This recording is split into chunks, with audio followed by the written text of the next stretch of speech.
25-25 रुपये रोजानं माझ्या आईनं काम करून मला शिकवलं महाराज, आज या व्यासपीठावर बसवलं. आज समाज एवढे पैसे देतो आम्हाला, तेवढे पैसे घेऊन आम्ही घरी जातो. पत्र्याच्या घरामध्ये राहत होतो, घर गळत होतं. रात्रभर माझी माय घरातलं पाणी बाहेर टाकायची, मला बाजूवर झोपवायची. मला अजूनही ते दिवस आठवतात. आज माझा 2 मजली बंगला आहे, बसायला 4 व्हीलर गाडी आहे, पैसा आहे, सगळं आहे, पण ते वैभव पाहायला माझी आई नाही.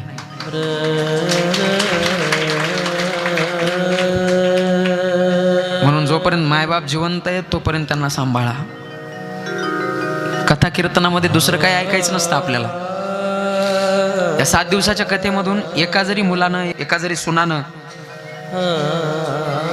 आपल्या सासूला जर घराच्या बाहेर काढलं असेल, एखाद्या मुलानं आपल्या आईवडिलांना घराच्या बाहेर काढलं असेल, त्या 7 दिवसाच्या कथेमध्ये एका जरी सुनाच्या आणि एका जरी मुलाच्या अंतःकरणात परिवर्तन झालं ना, त्या संतोष महाराजाच्या 7 दिवसाच्या कथेत